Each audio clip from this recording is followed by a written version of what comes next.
오늘 우리에게 주시는 하나님의 말씀은 히브리서 12장 5절에서 6절까지 보도록 하겠습니다. 5절 말씀 읽습니다. 또 아들들에게 권하는 것 같이 너희에게 권면하신 말씀을 잊었도다.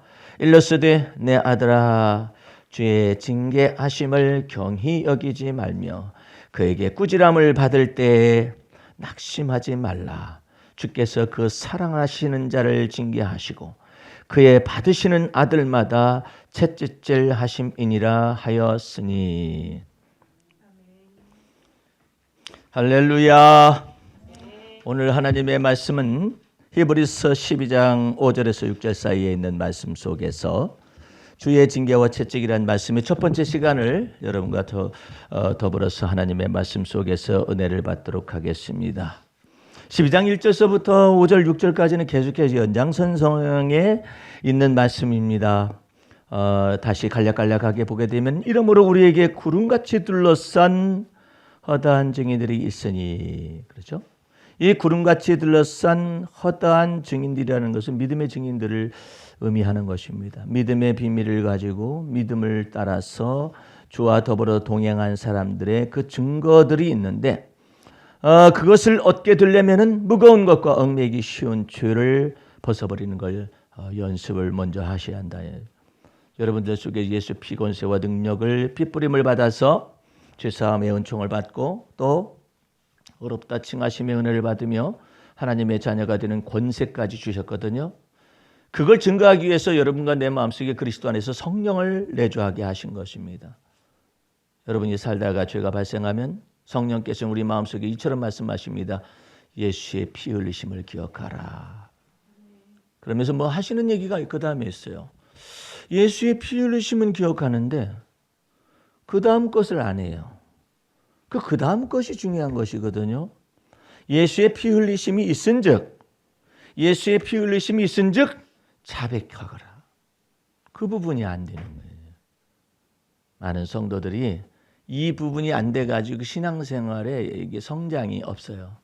성장이 나타나지 않아요. 자백을 하려니까 자백을. 내 이놈 내가 내 죄를 알렸다 그러듯이 옛날 사람들. 자백을 할 수 있어요. 그 자백하지 않잖아요. 그러면은 하나님의 성령께서 여러분을 다루시기가 어려워요.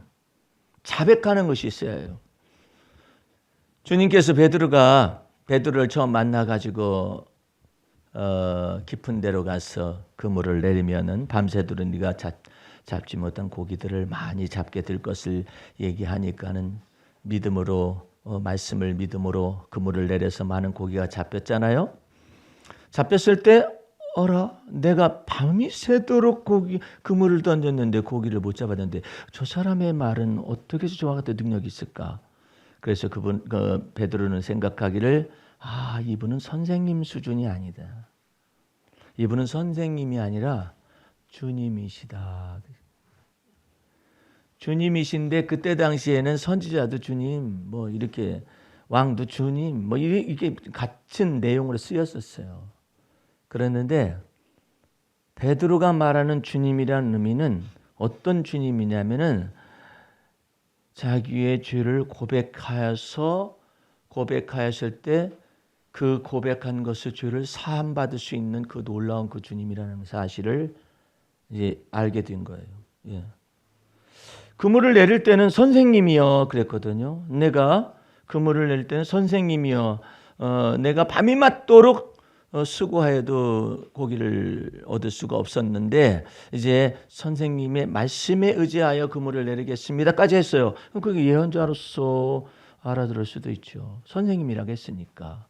예. 그런데 이게 내리긴 내렸는데 깊은 바다에서 그물을 내리는데 엄청나게 많은 고기가 그물이 찢어질도록 잡혀지는 것을 보고 베드로가 도대체가 이분은 누구냐 했었을 때 지혜와 계시의 정신이 그 베드로 속에 임하여서 저분은 선생님 수준의 분이 아니다. 그래 와가지고 엎드렸습니다. 엎드리고 주여 나를 떠나소서 나는 죄인이로소이다 이렇게 말을 했어요.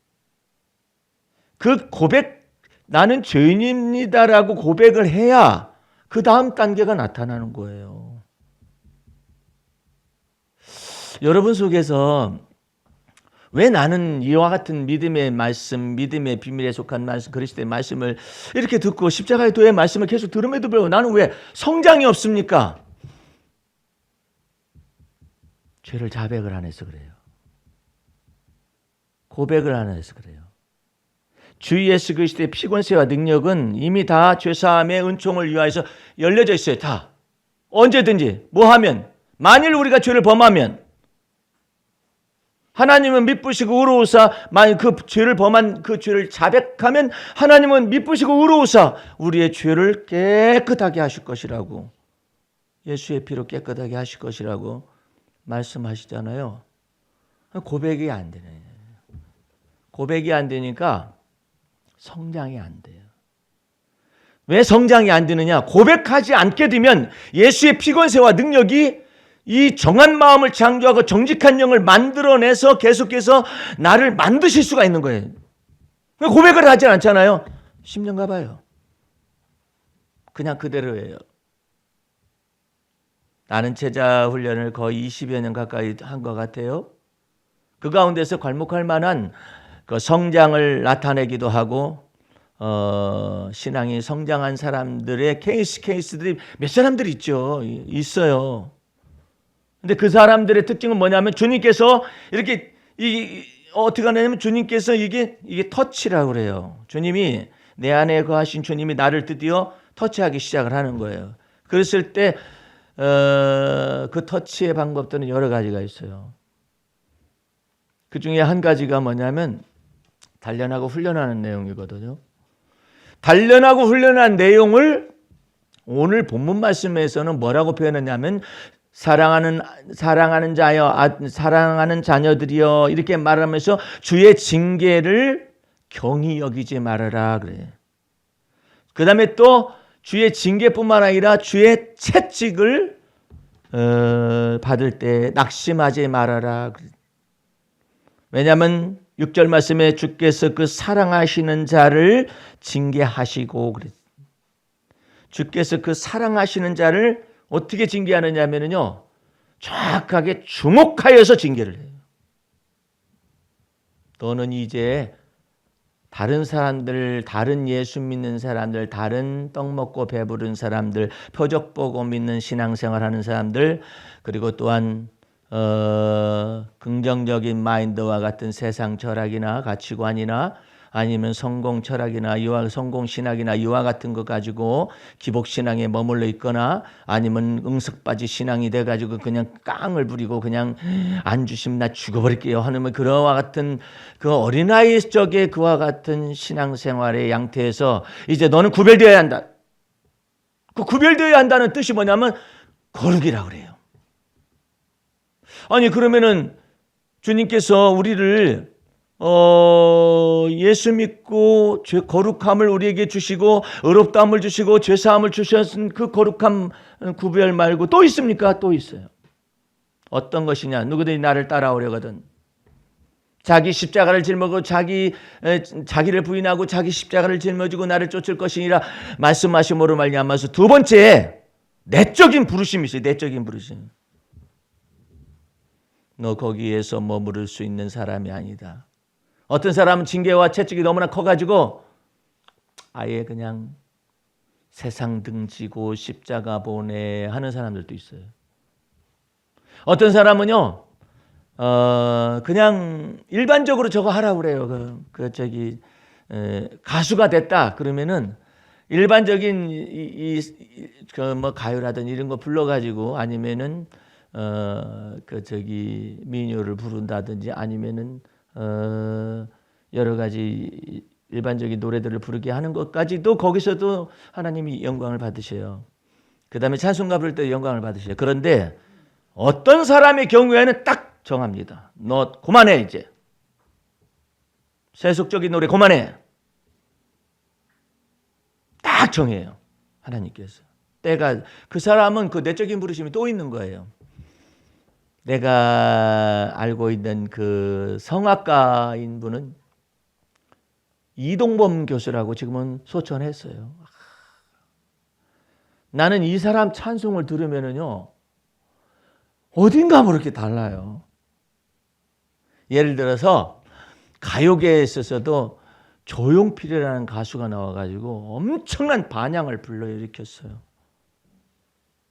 돌아와요 부산항해를 비롯해 해가지고 엄청난 반향을 불러일으켰는데, 그 조용필이 그와 같은 것에서 발돋움을 하면서 더 깊은 데로 막 사람이 이 귀만 이렇게 울리는 것도 아니고, 그 다음에 또 가슴속 같이 그냥 후벼 파는 듯한 그와 같은 음색을 갖기 때문에 사람들이 더 많은 소울리스틱한 노래를 한다, 영혼의 노래를 한다, 이와 같이 말하는 까닭이 있었어요.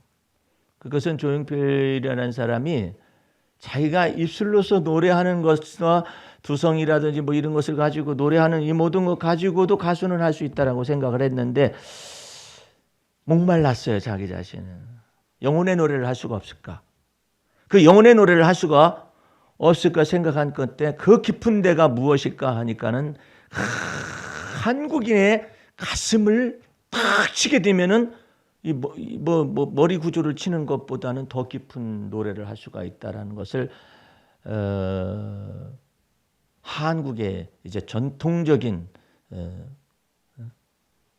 이제는 이 소리 속에서 그걸 찾아낸 거예요. 그래가지고 창을 하게 되고, 민속적인 그와 같은 세계에 들어가가지고 목을 트이게 됩니다. 목을 팍 트이하는데 얼마나 이 사람이 그 속에서 이게 맛 닿았는지, 사람이 이 혀로만 이렇게 노래하는 것 가운데서 이게 가슴이 열렸었던가 봐요. 무슨 얘기죠? 어떻게 해서 뭐 그렇게 했는지는 잘 모르죠.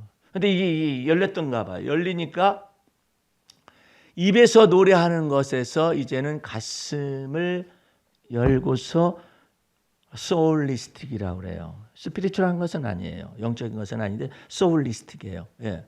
이 부분을 노래하기 시작을 했어요. 노래하기 시작하니까 다른 가수들이 깊이를 들어갈 수 없는 부분을 약간만 들어갔을 뿐이에요. 그 약간만 들어갔을 뿐인데, 거기에 한국 사람들이 다 한의 정서스러움을 툭툭툭툭 다 건드린 거예요. 근데 흥미로운 것은 그 조용필이 이처럼 영혼이 열려가지고 소울리스틱한 것에 이 부분을 크게 다 열리진 않았지만, 어쨌든 그만큼 열려진 만큼 노래를, 감정을 실어가지고 한의 정서까지 건터치가 돼가지고 다 부르니까 한의 정서에 있는 사람들이 막 다 거기 막 이끌려 따라요. 막 자석처럼 다 붙어 있는 거죠. 그렇게 했는데 그 사람이 목구멍으로 돌아와요 뭐 어떻게 기쁘게 이렇게 노래를 하잖아. 그러면 사람들은 거기 있는 가수들이 다 따라서 하는 거예요. 뭘 따라서 하느냐면 목구멍으로만 이렇게 막 하고 이렇게 따라서 하는 거예요. 바보들이지. 예?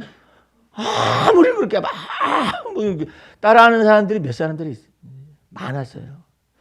도대체 그 조용필의 저 깊은 것이 무엇일까? 예? 근데 조용필은 한의 정서를 열을 수 있는 그 한계의 다다른 가수들의 목소리를 열은 것이 아니라 한민족의 한의 정서의 그 가슴을 여는 것을 터득을 한 거예요. 그러니까는 고추 잠자리 이렇게 말을 부르면은 사람들이 뭐 고추 잠자리나 그 조용필의 고추 잠자리나 나의 고추 잠자리나 아니면 뭐 일편단심 민들레야 그러면 뭐 일편단심 민들레야 그러면 조용필의 일편단심 민들레야나 뭐 내가 부르는 일편단심 민들레야 똑같게 천만의 말씀이래. 약간의 차이인데 기품이 일편단심 민들레야 그러잖아요. 그 사람은 이 한의 정서를 노크를 탁 그래가지고 톡톡 쳐가지고 일편단심 밀려면 진짜 일편단심 같아요. 근데 다른 것들은 일편단심만 목소리를 막 만들어가지고 아무리 해도 머리나 두들기만정 이 가슴을 터치를 못해요. 이게 다른 거예요. 예. 그런데 이 소울리스틱한 이와 같은 터치보다도 더 깊은 터치를 이동범이라는 성악가가 이것을 받았어요. 이 사람은요, 처음에는 성악가처럼 불렀었어요. 근데 하나님이 더 깊은 은혜로 그를 인도했어요. 인도해가지고 70이 넘어가고도 80이 넘어가고도, 예? 여호와는 나의 목자시니, 그러면 나는 이게 지금 목으로 부르고 있는 거거든요. 와, 이 사람은 조용필의 편다시 이것도 아니에요. 영의 노래가 스피리추얼, 완전히 영의 노래가 열렸어요. 이분은 어느 때부터인가 하나님께서 더 이상 민요도 하는 것도 아니고 클래식 하는 것도 아니고 오직 하나님만 찬양하는 것만 하기로 결정을 했어요. 그 내적인 부르심이 더 있는 거예요. 여러분들 오늘 시를 보게 되면은, 자 시를 보세요. 제목이 당신을 품에 안으면이에요. 여기서 주님이시여를 빼보세요. 주님이시여를 빼면 당신을 품에 안으면 사랑의 꿀샘이 흘러내려 기품 있는 꿈을 꾸게 하리니, 이러잖아요. 이것만 하잖아요. 이처럼 서정적인 노래가 없어요. 어디서 이런 거 봤어요? 당신을 품에 안으면 사랑의 꿀샘이 흘러내려 기품 있는 꿈을 꾸게 하리니. 아니, 어디서 유행가 가사에서 이런 걸 봤느냐 말이야.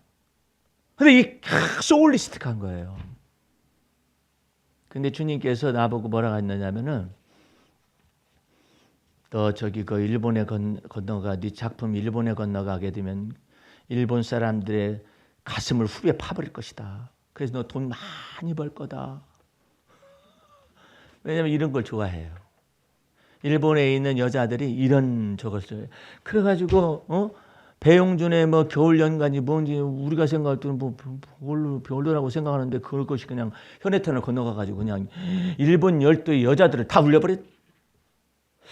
별거 같지는 않은데, 우리는 그것보다 더 심각한 것이 더 많고 더 심오한 것들도 많고 안에 속한 정서도 더 많고 막 뭐 그런 것이 있는데 막 뒤집어졌지. 예?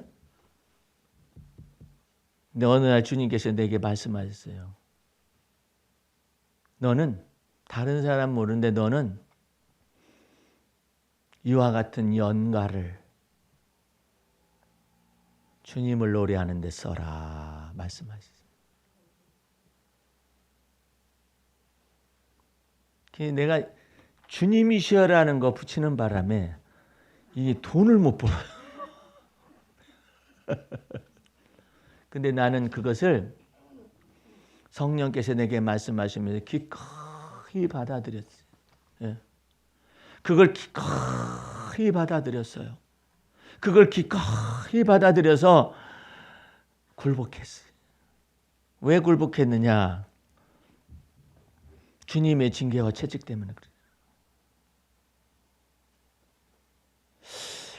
내가 성경 말씀을 읽는 것 가운데 가장 심각한 내용 가운데 심각한 내용이 뭐냐면은, 다윗의 시편 32편에 가게 되면은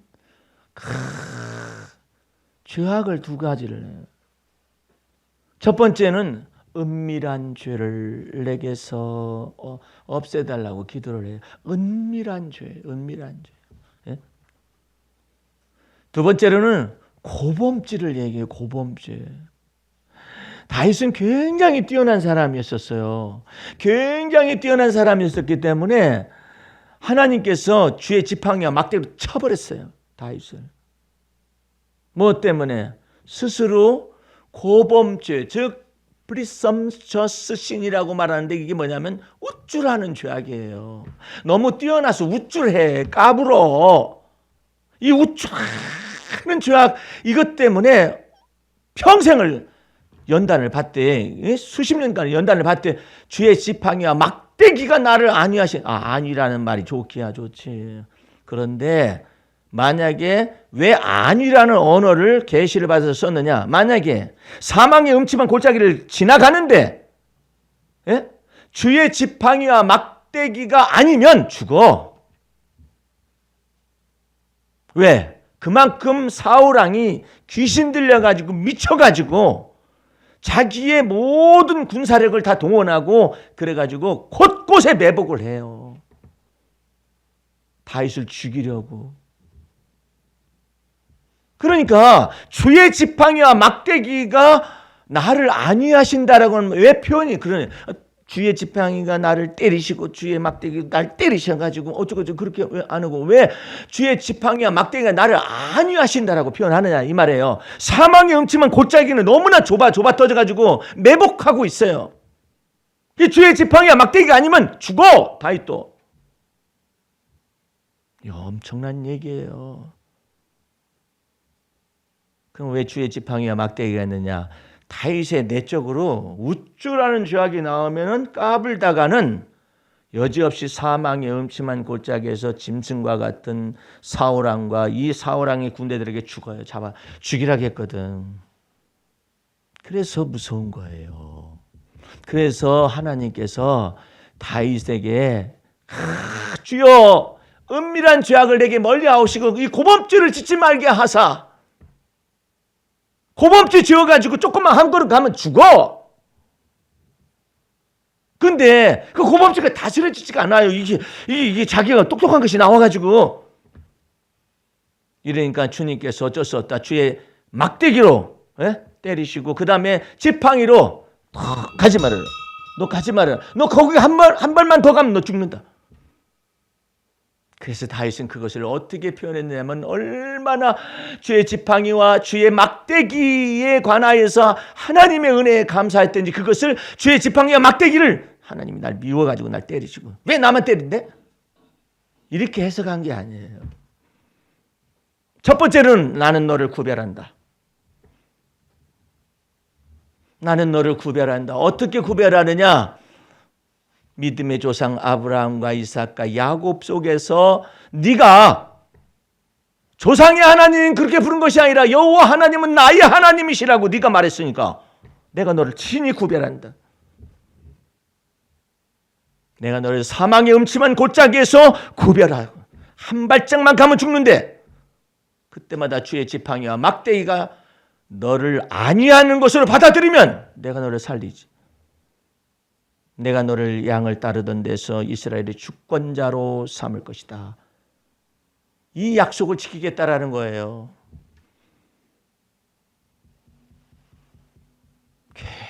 굉장히 놀라운 완전히 주님 앞에 꺾여진 삶이에요. 다른 길로도 유명할 수 있잖아요. 꺾여져서 오직 주님은 나의 피난처요 나의 힘이십니다라고 네가 말했음으로 인하여 내가 너를 새 사냥꾼의 올무에서 벗어나게 한다. 두려운 하나님의 말씀. 내가 너를 새 사냥꾼의 올무인데 무슨 독수리 사냥꾼도 아니고 곰 사냥꾼도 아니고 쬐끄만한 새를 전문적으로 사격해서 잡는 그 새 사냥꾼의 올무예요. 빈틈이 없어요. 죽는 거예요. 그런데 그 새 사냥꾼의 올무에서 내가 너를 건져내. 여러분들은 주 안에서 이런 말씀을 들으면서 와 하나님이 나를 참 생각하시는가? 하나님께서 나를 참 사랑하셔서 주목하시는가? 감사하세요. 나를 주목하시는구나. 새 사냥꾼의 올무에 정확하게 걸려가지고 보이스피싱을 당해요. 어쩜 그렇게 내가 똑똑한데 왜 그때 이렇게 해도 되는데 놀라운 것은 아무리 전화를 걸어가지고 이놈들이 어디서 나온 놈들입니까? 라고 말을 해도 그냥 그놈들이 다 둘러쌌어요. 정확하게 주목하는 거예요. 내가 주의 지팡이와 막대기로 너를 깨트려 부실 터인데 이 네 머리로 사는 것도 이거 전부 다 깨트려 부신 이 마음으로 주를 믿고 경외해야 하는데 정확하게 겨누어가지고 탁 치는 거예요. 그러고 난 다음에 내가 너를 깨트려 부셔가지고 I will make you 내가 너 만들겠다 이제. 너 똑똑해? 똑똑한데 그거 하나 제대로 못해? 아이고야 창피하다.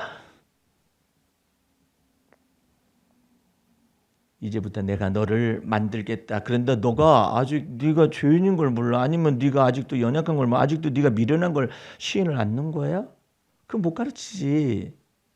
근데 주여 저는 죄인이로소이다 이렇게 그걸 인정을 하면 I will make you. 이제 내가 너 이제 만들어. 그게 얼마나 놀라운 은혜예요. 나도 그 혈육의 지혜로 봐서는 그 똑똑한 머리가 있었던 것 같아요. 내가 지금도 어리숙하긴 하지만 어떤 면에 있어서는 굉장히 그 재능이 있어요. 나는 그런 재능이 있었으면 참 좋았겠었다. 발휘할 수 있는 계기가 됐으면 좋았겠었다. 이런 생각도 하지요.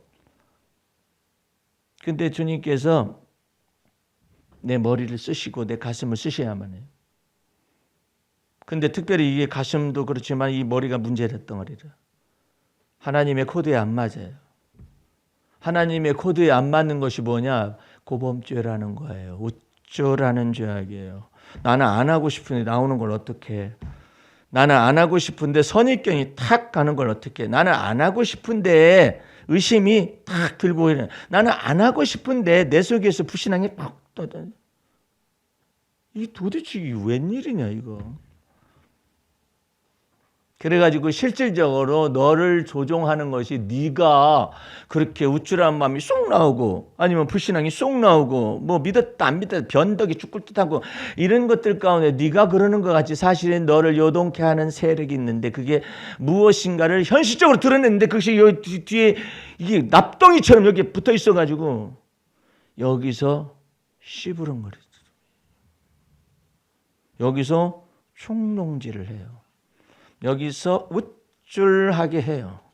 여기서 온전히 믿지 못하게 해요. 이 마음가짐 여기를 딱 쥐고 있어가지고. 그 목사님은 왜 뒤통수에 이렇게 붙어 있습니까? 사람마다 달라요.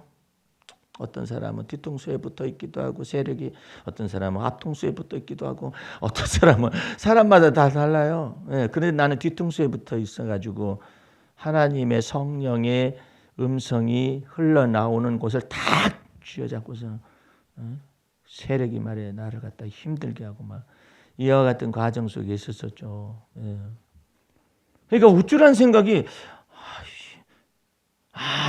이것이 이 간교하면요 너무나 차이가 미세하기 때문에 어떻게 만드느냐 누가 뭘 잘해요? 나라면 그것보단 잘하겠다. 나라면 그것보단 잘하겠다고. 이게 비교 대조하면서 열등의식으로 가게 하든지 아니면 우월의식으로 가게 하든지 그 약간의 미묘한 차이를 조절을 해서 이 열등감과 우월감, 열등의식과 우월의식 속에서의 이것을 속에서 내 마음이 없게 만들어버리는 세력이에요. 여러분 열등감은 난 다른 사람보다 못해요. 억지로 겸손하면 그게 하나님 보시기에 합한 거예요? 안 그래요. 그것도 주님 보실 때는 고범죄예요.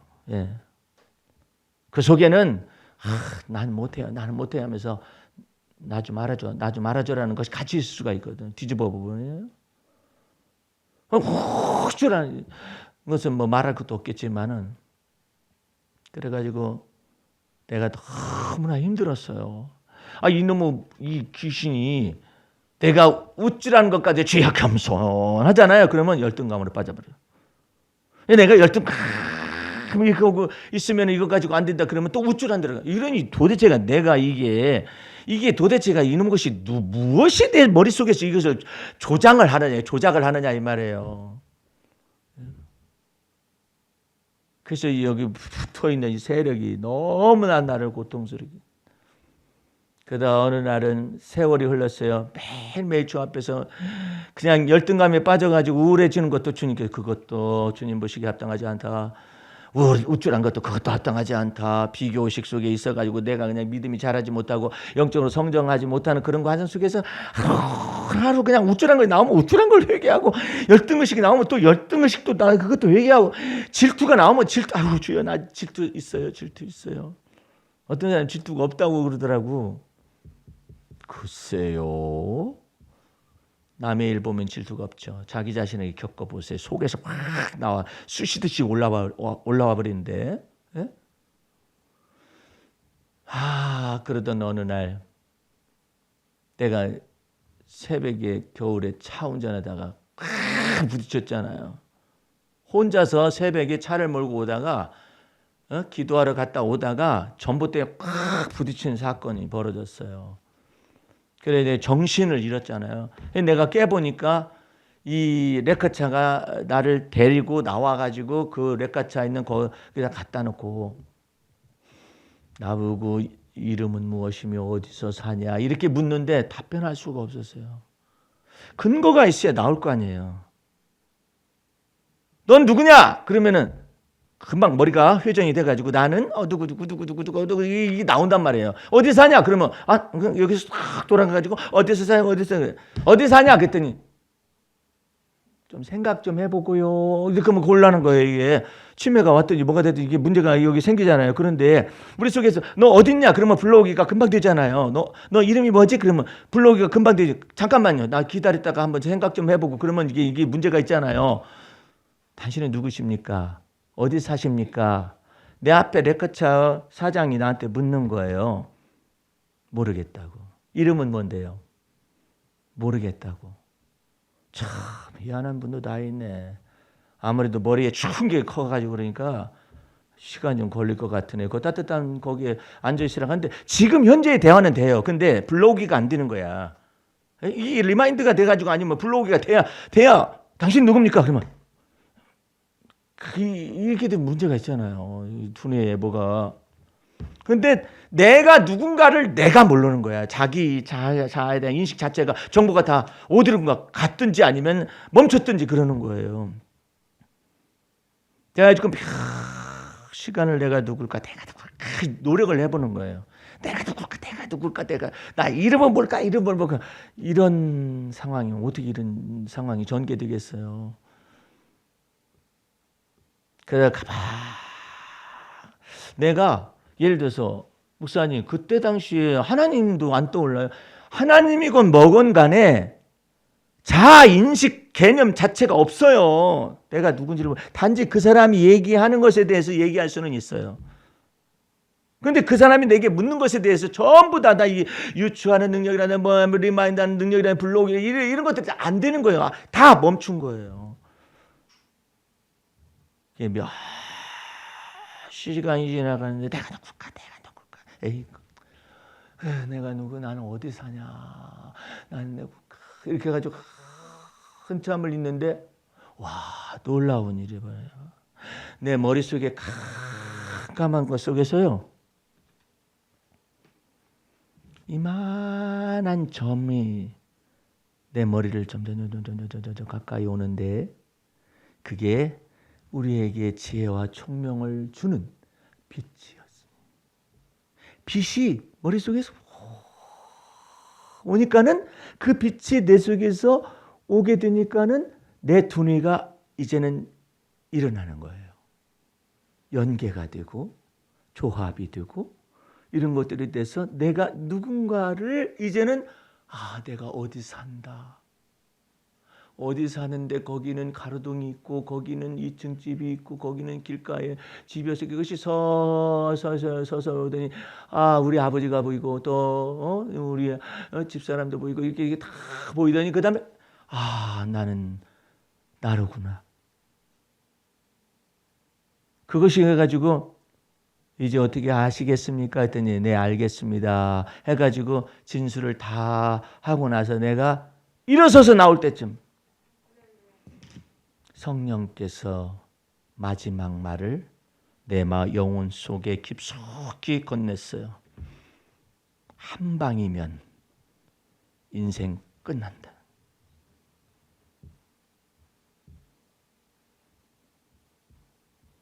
여러 번 칠 것도 없다. 그냥 한 방이면은 내 머릿속에 모든 정보를 삭제를 할 수가 있어. 그게 여호와 하나님이시다. 그건 네가 섬기는 주님이시다. 네 머리에 의존하지 말고 성령께 복종하라. 그게 주의 징계와 채찍이었어요. 다음부터 나는 그렇게 하고 싶어도 하고 싶지 않아요. 다시는 그 음성이 얼마나 엄위했던지, 그분에게 내 안에 거하시는 그 주님, 내 안에 거하시는 성령님께서 말씀하시는 바가 얼마나 엄위했든지, 그리고 내 두뇌 속에 새겨버렸어요. 한 방이면 끝난. 그 다음부터요, 저는 그 경계선을 넘어가지 않으려고 하는데, 넘어갈 때 쉽잖아요. 그 음성이 또 금방 계속해서 한 방이면 끝난다. 내가 독한 쓴뿌리가 나와가지고 성격도 있을 수도 있잖아요. 그 계속해서 내가 막 고집 부려가지고 막 그렇게 억지로 하려고 그러잖아요. 한 방이면 끝난다. 고마해라. 악을 악으로 갚는 것도 고마하고, 예? 욕을 욕으로 갚는 것도 고마해라. 왜?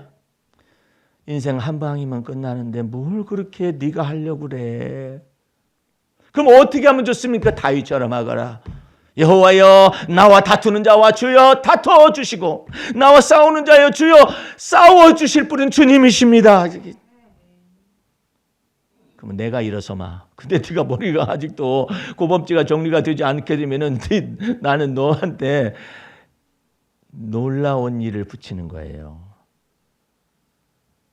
사람 막대기를 붙입니다. 인생 채찍을 붙여요. 나는 그렇게 고범죄를 안 하고 싶은데도 아직도 내 속에 남은 부분이 있기 때문에 사람 막대기와 인생 채찍을 붙여가지고 나를 막 가르쳐요. 그것도 미워서 그러는 게 아니에요. 하나님의 정견 성령의 음성, 정견 하나님의 말씀의 도구가 되게 하기 위해서, 감화와 감동을 마음속으로부터 받게 하기 위해서 인생 채찍과 사람 막대기를 붙여가지고 요리조리 채찍을 휘두르시고 그러셔요. 왜 그러냐? 사랑해서 그래요.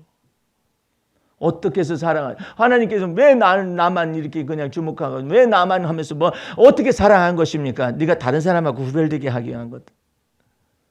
너로 하여금 pure, 욥처럼 순전하고 정직하고, 예, 하나님의 보시기에, 예, 순전하고 정직하고 하나님을 경외하여 악을 떠나는 것을 네가 배우게 하기 위해서 이 연단을 주시는 거예요. 욥이 흠을 찾아볼 수가 없었는데, 하나님의 자랑이 되셨었는데, 이 마귀란 놈이 와가지고 아직 까닭이 없어서 하나님을 경외하겠습니까? 하나님께서 욥의 모든 산을 다 들러주시고 보호해 주셨기 때문에 그런 거 아닙니까? 만약에 까닭을 없애버리게 되면 하나님을 원망하거나 욕할 것입니다. 그래? 그럼 한번 해봐라.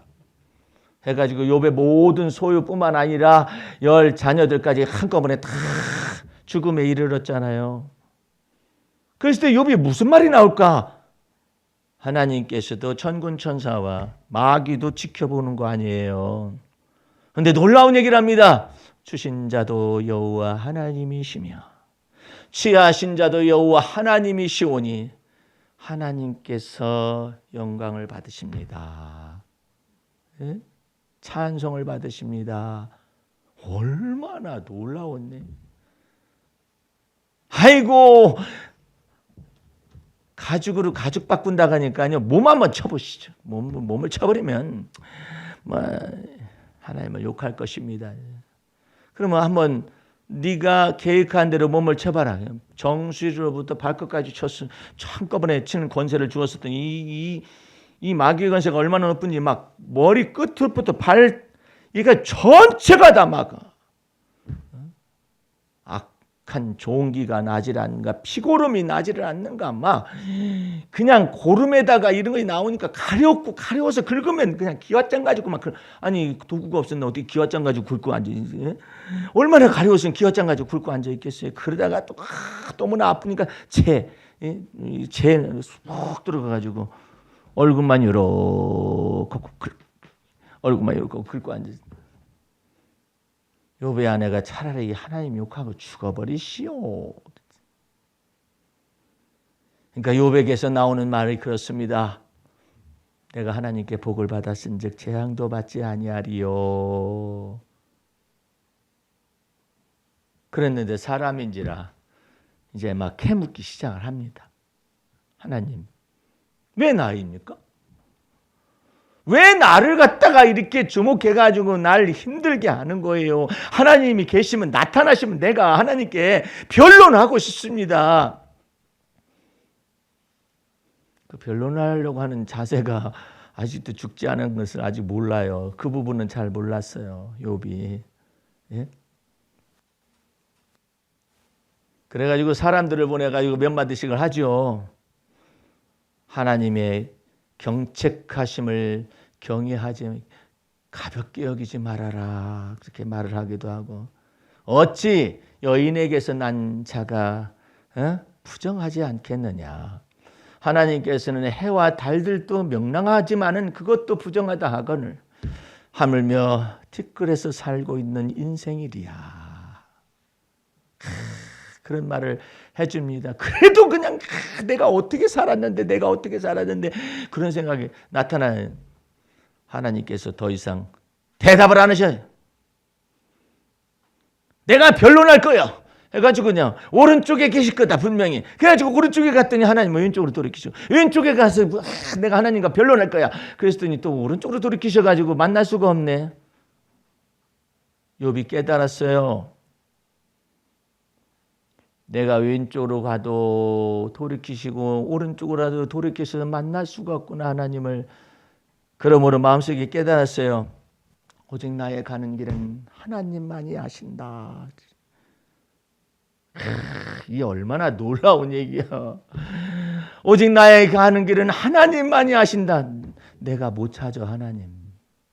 네가 못 찾아 하나님. 왜 그랬느냐고 못 찾아. 답변 못 들어. 그냥 거꾸로 생각해. 오직 나의 가는 길을 하나님만이 아시나니 그가 나를 단련한 이후에는 내가 정금같이 나올 것이다. 이걸 다 받아들여요. 징계와 채찍을 다 받아들여요. 베드로도 그처럼 만들고 또 만들었는데 그냥 밑바닥에서 주를 부인하고 저주하고 맹세하는 데까지 갔다가 예수님이 만나주잖아요. 만나가지고 너 날 사랑하느냐 하니까 대답 못하고 있다가 모든 것을 주여 아시오매. 욥이 말한 대로 오직 나에게 하는 길을 하나님만이 아십니다. 똑같은 얘기. 주의 징계와 채찍이에요.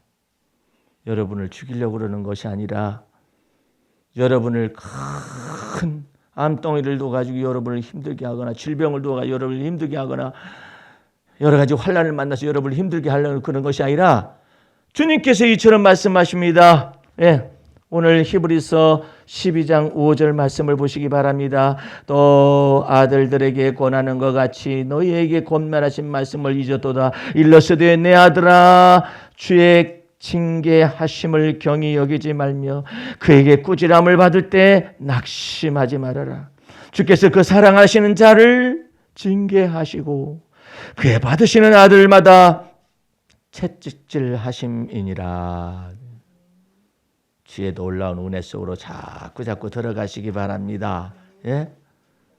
그래 나도 그와 같이 그걸 경험하고 난 다음에는 내가 뭐 더 우쭐한 죄악이 없다 그런 것은 말하는 건 아니에요. 꺾였어요.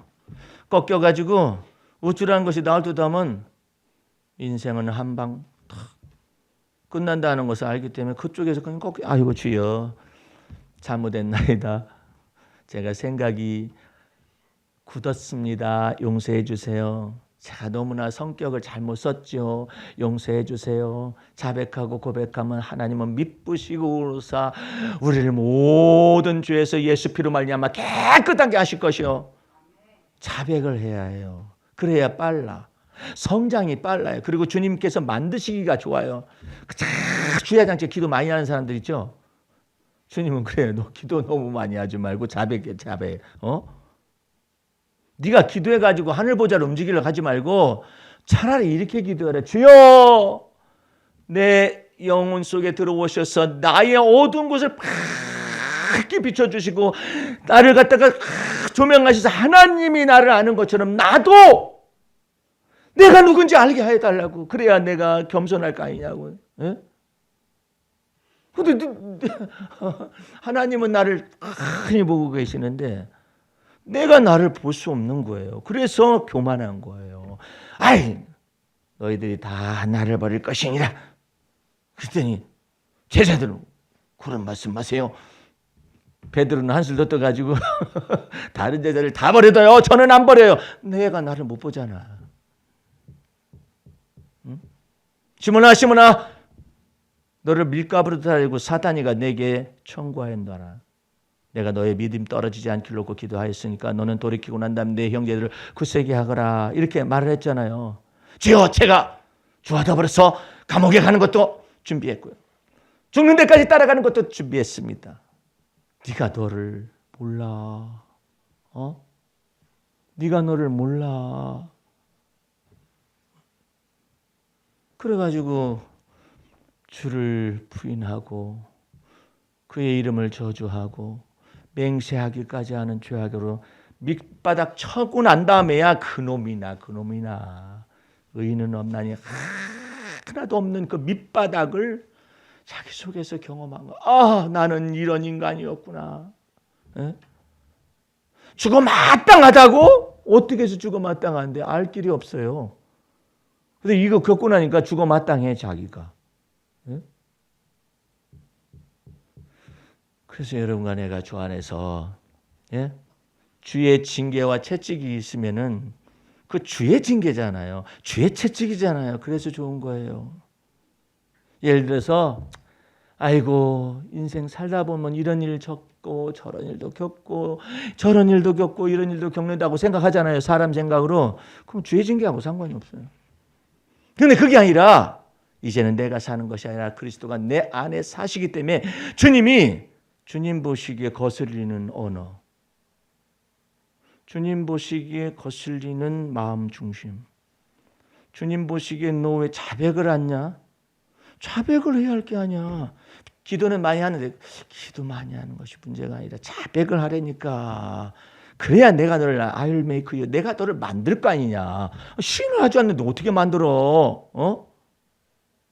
만들기 위해서 너 자백을 해. 자백을 안 해요. 여러분들 속에서 토설하고 자백하는 것들이 많으면 많을수록 주님께서는 여러분을 만드시기가 좋은 거예요.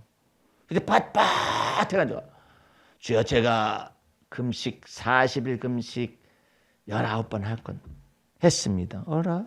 지랄하고 하니? 네가 40일 금식해서 하나님의 완전한 의에 다다를 수 있을 것 같아? 네가 40일 금식을 네가 스스로가 만들어가지고 해서 예수 그리스도의 그 저먹고 흠없는 피에 다다를 수 있을 것 같아? 네가 40일 금식해가지고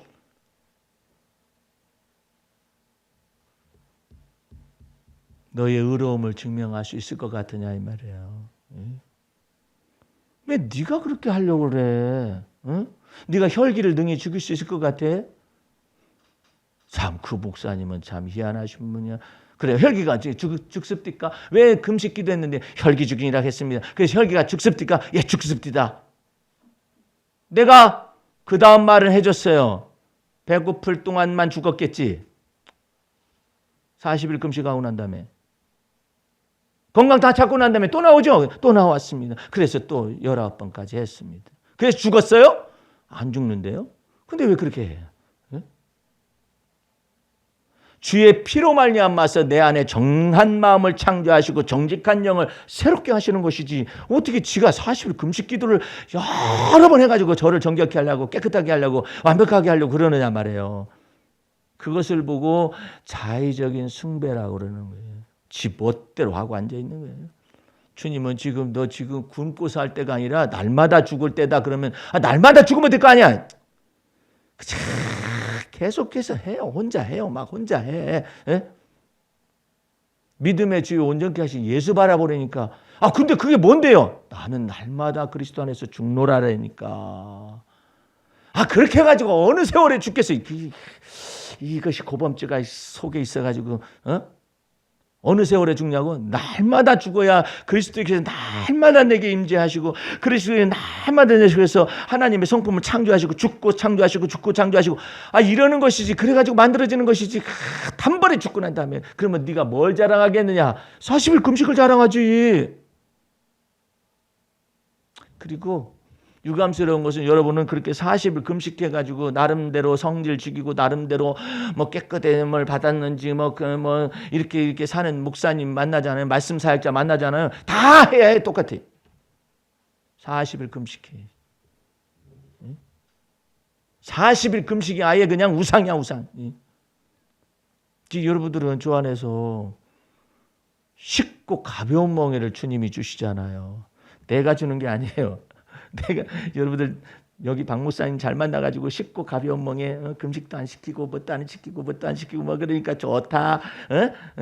아이고 내가 무슨 통독 성경인지 뭔지 해가지고 이거 누가 이게 놓고 갔길래 이걸 쳐다봤더니 진짜 이건 초등학문. 나는 날마다 그리스도 안에서 죽는 것을 자꾸 배우면은 그 속에서 열매가 맺혀지고 성품이 창조가 되고 이렇게 해서 그럴 텐데 그래가지고 어떻게 하겠다는 거야? 성경 통독해가지고 어떻게 하겠다는 거야? 성경 읽기 뭐 그럴 수 있어요. 모르는 사람은 읽어봐야지. 통독도 해봐야지. 근데 그것이 전부라고 생각하면 큰 착각이란 말이에요. 이제 여러분들은 주 안에서 사도 바울이 복음 진리를 율법주의자였던 사도 바울이 돌이켜가지고 발견했잖아요. 나는 그리스도 안에서 날마다 죽노라. 내가 살아도 주의 것 죽어도 주의 것 내 몸에서 그리스도가 존귀하게 되기를 원하노라 그러잖아요. 그 얼마나 놀라운 하나님의 은혜이고 날마다 죽으라니까 얼마나 좋아요. 너 한 달에 한 번씩 확 죽여놓게. 이것도 아니고 날마다 죽노라 하는데 얼마나 좋아요. 그럼 왜 목사님 왜 나는 날마다 그 죽노라를 안 했는데 왜 이렇게 갑자기 막 이렇게 커다란 시련이 옵니까? 날마다 안 죽으니까 엮어가지고 죽이는가 보지. 그러니까 주님은 가장 쉬운 방법으로 말해요. 데일리. 나는 날마다 죽는 걸 연습을 해라. 날마다 죽게 되면 너 내가 죽을는지 살는지 모르는 그와 같은 주의 징계와 채찍에 직면하지 않는다. 날마다 죽는 걸 연습을 해야지. 그거 연습하지 않으면 그냥 어느 사이에 몰라요. 어떤 질병의 그 주의 징계와 채찍이 나타나지 내가 이거 과연 살는지 안 살는지 모르겠다라는 그런 삶 속에서 너무나도 막 위기에 처한 삶을 살게 돼요. 여러분과 나는 주 안에서 이처럼 하나님의 은혜 가운데서 주님께서 말씀하셔요. 수고하고 무거운 짐진 자들아 다 내게로 오너라. 내가 너희를 쉬게 하리니 나의 짐은 쉽고 가벼운 멍이다. 그 주님께서 말씀하신 때문에 그래요. 우리 교회 오면 금식도 안 시키고 작정기도 안 시키고 뭣도 안 시키고 내가 그래서 그러는 게 아니라 그냥 주님을 따라가는 걸 배우면은 날마다 따라가는 걸 배우면은 얼마나 좋아요. 근데 그것을 잘 모르는 거라. 어떻게 해야 날마다 따라간대요? 너를 부인하고 내가 그냥 어려운 일 닥쳤어요. 어려운 일 닥쳤음에도 불구하고 주님 제가 이러이러한 어려운 일이 닥쳤습니다. 그럼에도 불구하고 하나님은 여전히 제게는 은혜로우신 분이시고 자비로운 분이시고 이걸 말할 수 있어야 하는데 그걸 뭐가 어려워. 그럼 하나님께서 곤경을 돌이키시고 환난 중에 있는 내 영혼을 아시어서 놀랍도록 나를 새롭게 빚어 만드시겠다고. 주님의 마음에 합한 대로 빚어 만드시겠다고. 그래서 여러분들 저걸 두려워하지 마세요. 하나님께서 주의 징계와 채찍 때문에 오직 주님만 따라갈 수밖에 없는 그것이 되었다 해가지고 낙심하지 마세요. 나도 시를 이렇게 쓰면서 어떤 이상한 인간이 내가 이 시를 갖다가 그 믿지 않는 사람들의 저기가 있기 때문에 거기다가 이와 같은 객관적인 의미 속에서의 그 하나님을 갖다 님이시여 하면서 어쩌고저쩌고 올렸었더니 그걸 갖다 못마땅해가지고 막 비웃는 그런 믿지 않는 사람이 있어요.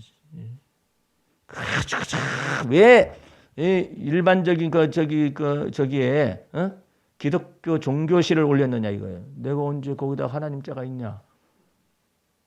봤냐? 그랬더니 그 말은 없었었는데 느낌이 그렇다 이거야. 내가 그걸 노리고 한 건데 그거는 거기 없지. 님이시여 그랬는데 그 님이 어느 님인지 어떻게 알아? 예? 근데 전부 다 자기가 볼 때는 기독교시라는 거예요. 그걸 왜 올리느냐 이 말이야. 그래서 내가 그랬어요. 그것을 내리나 올리라 하려면 나한테 얘기하지 마. 넌 나한테 얘기하면 사생활 침해로 걸려들어. 직접 얘기할 필요가 없어. 밴드시기한테 올려가지고 이런 글 올리지 말게 해달라고 말하든지 말든지 그건 네가 알아서 할 일이지만 그걸 갖다 왜 나한테 얘기하냐. 내리라고 나보고 내리라고.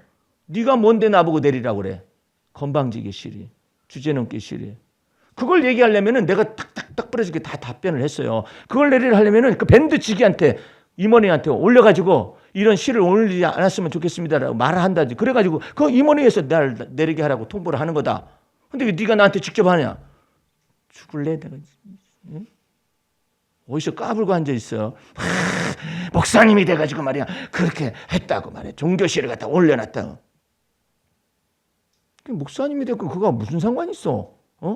거기에 하나님 자가 있느냐 찾아봐라겠어. 가만히 뒤져보니까 하나님 자가 아무것도 없어요. 근데 전부 다 기독교적인 시죠. 예? 님이시여 하는데 그 님이 누군지 알아요. 님의 충목하면은 님이 어떤 님인지 어떤 님인지 알 길이 뭐야. 그래서 한영훈이가 님의 침묵한 거예요. 그 님이 어떤 님이냐? 몰라. 그 일제시대 때 와가지고 너 이 님이 뭐냐 이거. 이 님이 뭐야? 니도 모르는데 나도 모른다. 그게 비유가 딱 들어가는 거 아니에요. 근데 건방지게 시리 말이에요. 지가 교회를 다니는 사람인가 본데 다니면서도 그따위 소리를 하고 앉아 있어요. 다른 사람이 믿지 않는 사람이 말하면은 말도 안 돼. 어디 교회 다니는 사람이 말이야. 나이 살 먹은 사람이 그것을 갖다가 내가 밴드에다 올려놨다고 말이야. 기독교 시를 갖다 올려놓는 목사님 그러면 시면 됩니까? 나한테 그게 말을 할 거예요? 예? 밴드 찌개한테 말을 하고 할 말이 아무것도 없잖아요. 예? 참 나와.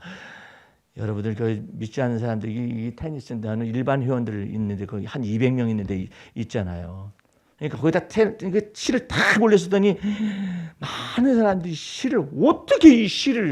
어떻게 이 언어가 나왔습니까? 이런 사람들이 많아요. 근데 그것이 그냥 나한테 그냥 그렇게 삐딱한 말을 하고 그냥 박살을 내놨었어요. 주 안에서. 예? 내가 말 못하는 사람인 줄 알아. 글 쓰는 사람이나 글로 가게 되면 막 정신 하나도 없죠. 그 사람 바닥까지 다 드러내버릴 건데 안 하고 싶어서 안 하는 게 아니라 않는 거예요. 예? 주님께서 꺾으셨어. 그만해라. 그만하면 그만하는 것이지 뭘 그래요. 예? 내 마음속에서 이제 네 마음을 이제 어지간히 해라. 저 사람 너무 많아. 네가 글로써 너무나 많이 저 사람을 해부해버리게 되면 저 사람 아파. 그렇게까지 하지 마라. 아프면 독한 쓴뿌리가 생겨서 오히려 거짓으로 지어가지고 너를 모함할 수도 있다. 그러니까 그 선에서 매듭을 지어라. 그 선에서 매듭을 짓는 거예요. 예? 꺾여서. 주님께서 나를 꺾으셨어요. 주의 징계와 채찍으로. 나는 아직까지도 가슴이 아파요. 어떨 때는. 폐가 이게 아파가지고 내가 뭔가 좀 지나치게 했다 그러면 이거 꼭 찔러요. 그러면 이게 이 사인이에요. 그만해라. 더 이상 나가지 말아라. 믿지 않는 사람이라 할지라도 더욱더 네가 글로써 그 사람을 너무나 하지 말고 피할 길을 줘라. 그렇지 않으면 너 문다. 그거 하던 사인 앞에는 내가 주여 내가 마음속에 이렇게 간직하고서 그런 것들을 다 정리를 해가지고 글을 부드럽게 꺾어가지고 다 썼어요. 예. 그러니까 적을 만들지 않게 되겠죠. 그러게 되면은 내가 말하는 건 뭐냐면 여러분 주님께서 여러분을 주의 징계와 채찍으로 여러분을 딱 쳐가지고 너는 다른 사람들은 이 양쪽 길을 갈 수도 있지만 너는 이 길을 가라 그러면 갈 수 있는 것이 뭐냐면 주의 징계와 채찍이에요. 예? 다른 사람들은 여기서 편의점에 앉아가지고 그냥 오늘은 손님이 많이 와야 할 텐데 오늘은 돈을 많이 벌어야 하는데 일반적인 생각 아니에요? 여기는 돈은 달라야 한대. 이제부터 달라야 한다. 어떤 것이 다르느냐? 이제부터 내가 손님이 많이 와야 하는데 아니면 돈을 오늘 많이 벌어야 빚을 갚는데 아니면 이자를 갚는데 그런 것이 핵심이 아니다. 그럼 핵심이 뭐냐? 하나님 오늘도 하나님께서 이 편의점에 사람을 보내십니다. 이 사람이 여기에 올 수 있는 사람들을 위하여 제가 미리 그들을 축복기도 합니다. 이것이 바로 왕 같은 제사장인 거예요. 이 왕 같은 제사장을 연습을 하라는 거야. 이 조그마한 일 속에서, 이 조그마한 일 속에서 네가 하나님과 마음을 합하여서 언어를 합하고 믿음의 말을 하고 믿음의 마음을 가지고서 이와 같이 합하기 시작하면 내가 너를 더 큰 것을 맡기리라. 이거 연습을 많이 해요. 어디 가서 할까요? 저 갑자기 신학을 할까요? 신학하기 전에 이것부터 하라니까 왜 자꾸 그래. 하나님의 임재를 경험하지도 못하고 신학해봐요. 아무짝 소용없어요. 그렇게 해가지고 신학하면 어떤 일이 벌어지냐면 예수님께서 무리를 걸어오셨는데 풍랑이는 거기에 무리를 막 걸어오시는데 그 성경을 읽으면서도 뭐라고 하냐면 어떻게 풍랑이 물을 걸을 수가 있어. 뚝방을 걸어가는데 이렇게 보면 배가 내려갔다 올라갔다 이렇게 할 거 아니에요. 내려갔다 올라갔다. 그 뚝방을 걸어오는 그 예수님 모습이 그거 아닌가 이런 생각을 한단 말이에요. 그럼 베드로가 뚝방에서 예수님과 같이 이렇게 한 거예요. 아이고 바보 천치들 같이. 뭐 때문에 그러냐면 하나님의 임재를 실질적으로 삶 속에서 느끼지를 못하니까 이런 엉뚱한 신학 세계가 나오는 거예요. 여러분은 여러분의 삶 속에서 때마다 일마다 하나님의 임재를 경험하시기 바랍니다. 그래서 주님께서 원하시는 그 깊은 삶으로 날마다 들어갈 수 있기를 주의 이름으로 축원합니다. 기도하겠습니다. 우리 하나님 아버지 감사 찬미 올립니다. 주의 보혈 능력 있고 그 피로 말미암아서 성령의 놀라운 역사를 우리의 모든 삶 속에서 하나하나 세밀하게 나타내 주시어서 하나님의 승리, 그리스도의 승리를 우리에게 주시옵소서.